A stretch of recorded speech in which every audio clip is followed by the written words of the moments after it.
First year. Paper है first paper food and nutrition और topic है डाइजेशन एंड एब्जॉर्बेशन, पाचन एवं अवशोषण। उद्देश्य में क्या है, पाचन एवं अवशोषण के बारे में क्या जानेंगे डाइजेशन एवं एब्जॉर्बेशन में। तो मानव शरीर में पाचन तंत्र किस प्रकार से काम करते हैं, इसकी क्रियाएं कैसी होती हैं, डाइजेस्टिव सिस्टम है क्या, एब्जॉर्बेशन क्या है, इसके क्या फंक्शन है, इसको किस भाग में बांटा गया है, इसके बारे में जानेंगे। ये हमारा पाचन तंत्र डाइजेस्टिव सिस्टम। अब इसके बारे में देखेंगे। पाचन एक जटिल रासायनिक प्रक्रिया है। जो भी न्यूट्रिएंट हम डेली अपने डाइट में लेते हैं तो वो सारे न्यूट्रिएंट, ऐसा नहीं है कि जो भी भोज्य पदार्थ हम अपने डेली की डाइट में ले रहे हैं वो सारे भोज्य पदार्थ तुरंत हमें एनर्जी दे रहे हैं, यानी हम भोजन ग्रहण कर रहे हैं और भोजन ग्रहण करने के साथ ही हमें तुरंत एनर्जी मिल रही है, नहीं, बल्कि भोजन ग्रहण करने के बाद हमारे जो भी डाइजेस्टिव पार्ट है, डाइजेस्टिव सिस्टम है, उसमें फंक्शन शुरू हो जाते हैं। यानी आप सपोज मतलब एग्जाम्पल के रूप में एक प्यूरीफायर, वाटर प्यूरीफायर को ले सकते हैं जो जल को क्या करता है, प्योर करता है। यानी आप नॉर्मली जल को उस प्योरीफायर में डालते हैं तो कई पार्ट में डिवाइड होके वो फिर लास्ट में प्योर करके हमें शुद्ध पानी देता है। तो उसी तरह हमारा बॉडी भी है कि हमारे बॉडी में जो भी न्यूट्रिएंट हम डेली डाइट में लेते हैं वो तुरंत हमें एनर्जी नहीं देते, बल्कि कम से कम 5 से 6 घंटे तक वो फिल्टर होते रहते हैं, वो अपने प्रोसेस करते रहते हैं डाइजेस्टिव पार्ट। उसके बाद वो फिल्टर होके हमारे बॉडी में सारे न्यूट्रिएंट पहुंच जाते हैं। तो इसमें पाचन क्या है, पाचन वह रासायनिक क्रिया है जिसके द्वारा भोज्य पदार्थों में पाए जाने वाले सभी पौष्टिक तत्वों अपने सबसे सरलतम रूप में परिवर्तित हो जाता है। यानी जो भी हम भोज्य पदार्थ ग्रहण कर रहे हैं तो हमने अभी तक पढ़ा, सारे न्यूट्रिएंट के बारे में पढ़ा, भोजन क्या है, फूड क्या है उसके बारे में पढ़ा, बैलेंस डाइट के बारे में पढ़ा। तो हमें सारी जानकारी है कि बैलेंस डाइट हमें लेना है अपने बॉडी वेट के अकॉर्डिंग, अपनी एज के अकॉर्डिंग, अपनी क्रियाशीलता, जलवायु, मतलब ये किसी सभी के अकॉर्डिंग हम अपनी डाइट को प्लान कर रहे हैं। लेकिन न्यूट्रिएंट के बारे में भी हमें पता है कि किस एज में कितनी न्यूट्रिएंट लेनी चाहिए, कब लेनी चाहिए, सब कुछ पता होते हुए भी अगर डाइजेशन सही नहीं रहेगा, यानी हमारा डाइजेस्टिव सिस्टम सही नहीं रहेगा, तो इनको लेने का कोई मतलब नहीं है। इसीलिए एक रूटीन बनाया गया है, डेली रूटीन बनाया गया है, उसी के अकॉर्डिंग हम सभी अपने भोजन को ग्रहण करते हैं। यानी जैसे सुबह सुबह अगर आप चाय प्रीफर करते हैं तो ऐसा तो चाय नहीं पीना चाहिए, लेकिन अगर आप चाय पीते हैं तो चाय पीने के कम से कम 2 घंटे के बाद आपको ब्रेकफास्ट लेना है। ब्रेकफास्ट लेने के कम से कम 3 घंटे के बाद आपको लंच लेना है। यानी सुबह का ब्रेकफास्ट 9 बजे, दोपहर का लंच 1 बजे, फिर शाम को कोई अगर स्नैक्स वगैरह लेते हैं तो 4 से 5 बजे के बीच में, फिर रात का डिनर लेते हैं 9 बजे। यानी आप देख सकते हैं कि टाइम ड्यूरेशन बना हुआ है, बीच में गैप है। गैप होने का मतलब ही यही है कि हमारे जो डाइजेस्टिव पार्ट है, जो डाइजेस्टिव सिस्टम है, वो अच्छे से, उसके फंक्शन अच्छे से हो पाए, उसके काम अच्छे से हों। अब जो हमारे डाइजेस्टिव सिस्टम है, तो डाइजेस्टिव सिस्टम में सबसे इम्पॉर्टेंट अगर कोई पार्ट है तो वो है इंटेस्टाइन। इंटेस्टाइन सबसे इम्पॉर्टेंट है, वैसे तो सारे इम्पॉर्टेंट हैं, लेकिन इंटेस्टाइन में ही जाके सारे न्यूट्रिएंट हमारे फिल्टर होके और बॉडी के हर एक पार्ट तक वो पहुंचा देते हैं। जैसे अभी पहले बताया गया कि जो भी हमारे न्यूट्रिएंट है, न्यूट्रिएंट को सबसे सरलतम इकाई के रूप में ये तोड़ देता है। यानी हम भोजन को ग्रहण करते हैं तो सबसे पहले मुख में डालते हैं, यहीं से प्रक्रिया प्रारंभ होती है, प्रोसेस यहीं से शुरू हो रहा है, और यहाँ से शुरू होने के बाद जो इंटेस्टाइन है वहाँ पे जाके वो खत्म हो रहा है। तो इंटेस्टाइन 8 पाचन तंत्र का सबसे महत्वपूर्ण अंग है। इसकी लंबाई करीब 30 फीट। 30 फीट मतलब ऐसा नहीं है कि हर ह्यूमन बॉडी में 30 फीट ही हो, बल्कि 30 फीट के करीब, यानी इससे कम भी हो सकता है, अधिक भी हो सकता है। तो 30 फीट के आसपास ह्यूमन बॉडी में इंटेस्टाइन रहता है। यानी वो ग्रास नली से शुरू होता है और अनस तक जाकर खत्म होता है। तो 30 फीट तक हो सकती है, जो मुख से गुदा द्वार, यानी हमारे माउथ से शुरू होता है, ग्रास नली से शुरू होता है और अनस तक जाकर खत्म होता है। आज हमारे स्वास्थ्य के लिए बहुत ही अनिवार्य महत्वपूर्ण भाग है।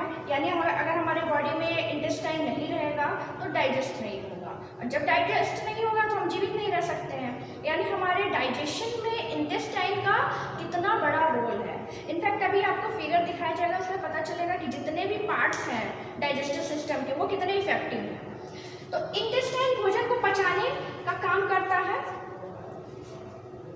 इस प्रक्रिया में लीवर को पित्त उत्पन्न करने में सहायता मिलती है। बॉडी में जो लीवर होते हैं, लीवर के पास पित्ताशय होता है, पित्त की थैली होती है जिसे गॉल ब्लैडर भी कहते हैं। तो गॉल ब्लैडर से पित्त रस निकलता है जो भोजन को डाइजेस्ट करने में हेल्पफुल होता है। लीवर द्वारा पित्त की उत्पत्ति हमारे पाचन क्रिया में महत्वपूर्ण भूमिका निभाती है। जब हमें भूख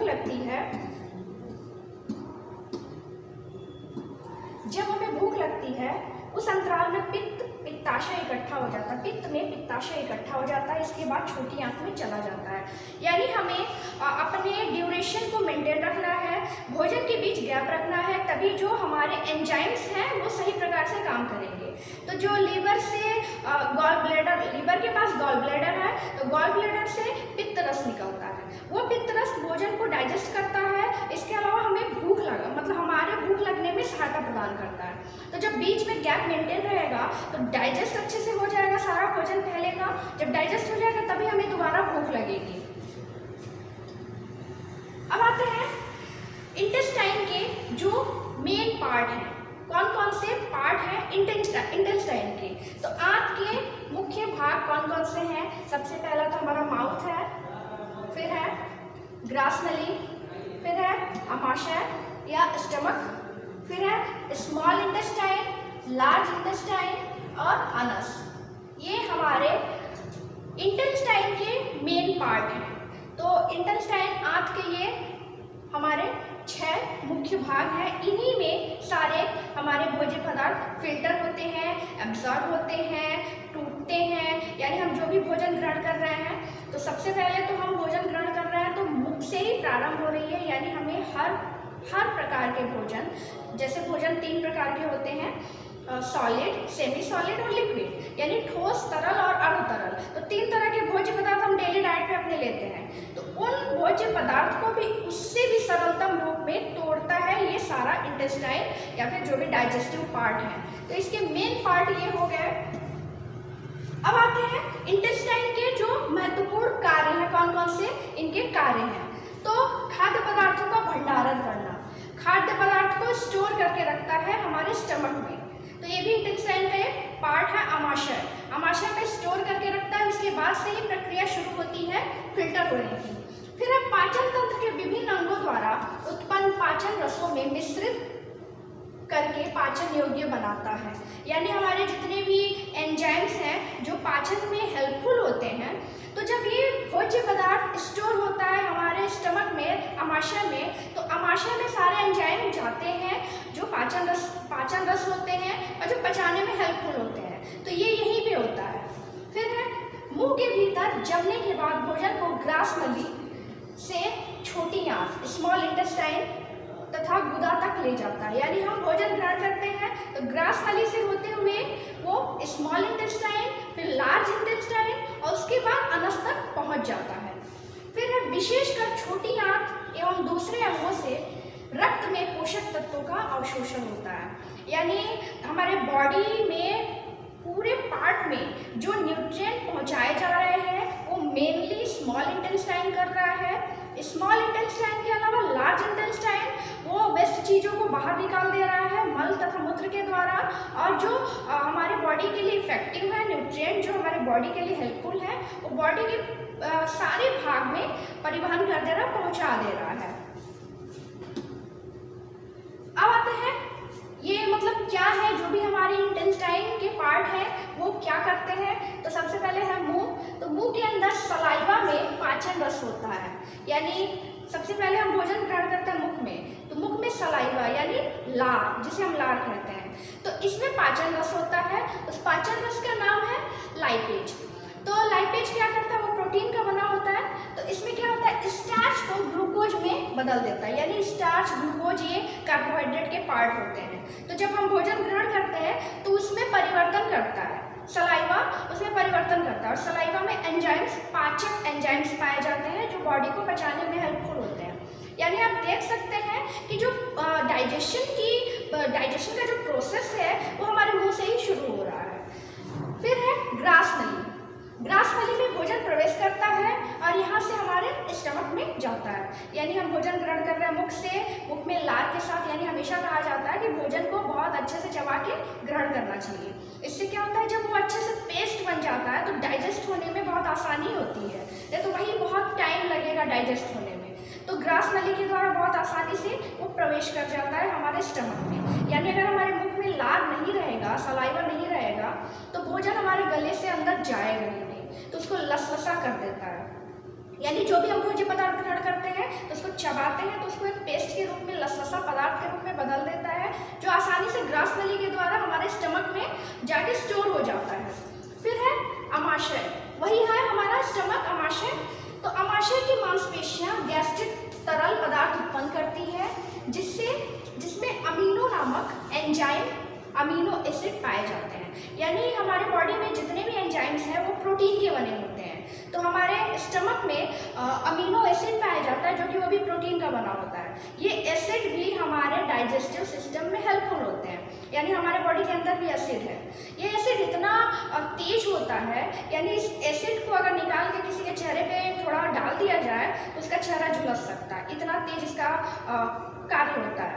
इसीलिए कहा जाता है कि जब भी हम भोजन को ग्रहण करें तो भोजन ग्रहण करने के बाद कुछ देर तक, यानी कम से कम आधे घंटे तक पानी का सेवन नहीं करना चाहिए। उससे क्या होता है, जब हम पानी पी लेते हैं खाना खाने के तुरंत बाद, तो जो अमीनो एसिड है या फिर जो भी हमारे अमाशय में एसिड बने हुए हैं वो ठंडे हो जाते हैं और उनके जो काम है वो सही प्रकार से उनके फंक्शन नहीं हो पाते हैं, क्योंकि वो एसिड जब तक गर्म नहीं रहेंगे तब तक डाइजेस्टिव सिस्टम में वो काम नहीं कर पाएगा। फिर है स्मॉल इंटेस्टाइन, छोटी आंत।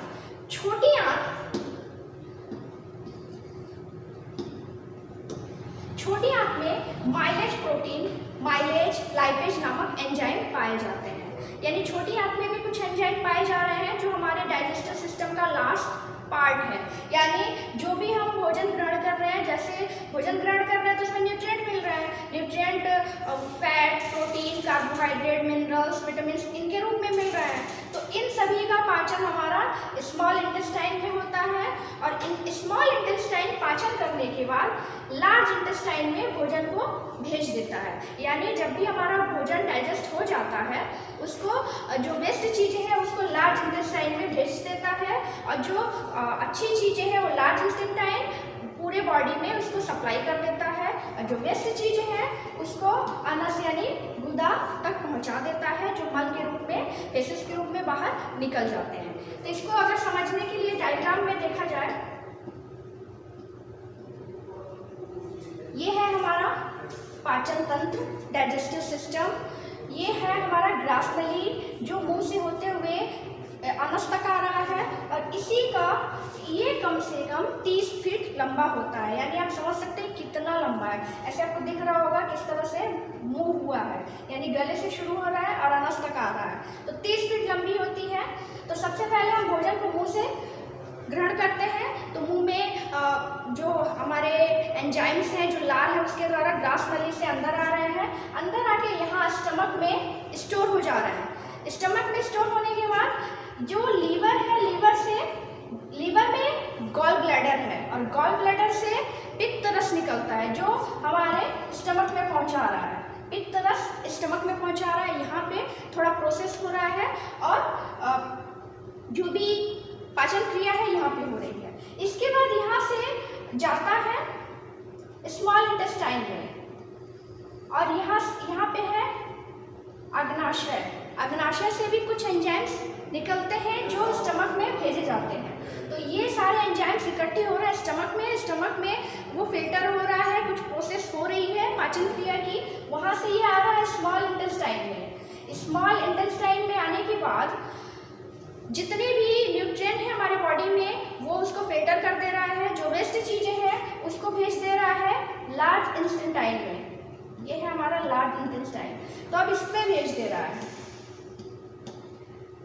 तो लार्ज इंटेस्टाइन में भेजने के बाद अब जो वेस्ट चीज़ें हैं वो अनस से बाहर आ जा रही हैं और जो हार्मफुल चीज़ें वो बाहर आ जा रही हैं, जो यूजफुल चीज़ें वो बॉडी के प्रत्येक भाग में पहुंचा दी जा रही हैं। इसके अलावा लार्ज इंटेस्टाइन में पानी का भी एब्जॉर्बेशन होता है।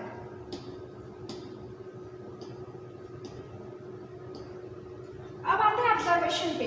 तो एब्जॉर्बेशन यानी अवशोषण। तो जब पाचन क्रिया शुरू होती है और लास्ट होता है, यानी पाचन क्रिया डाइजेस्टिव सिस्टम जो भी हमारे पार्ट काम कर रहे हैं, तो डाइजेशन होने के बाद सबसे लास्ट का जो आता है वो एब्जॉर्बेशन यानी अवशोषण। जैसा कि नाम से ही पता चल रहा है कि अवशोषित होना, एब्जॉर्ब होना हमारे बॉडी में। तो जो भी हम न्यूट्रिएंट ले रहे हैं अपने डेली डाइट में, वो सारे हमारे बॉडी में एब्जॉर्ब नहीं होते हैं, बल्कि उसमें से भी बहुत सारी चीज़ें फिल्टर हो के बाहर निकलती हैं अनस द्वार से।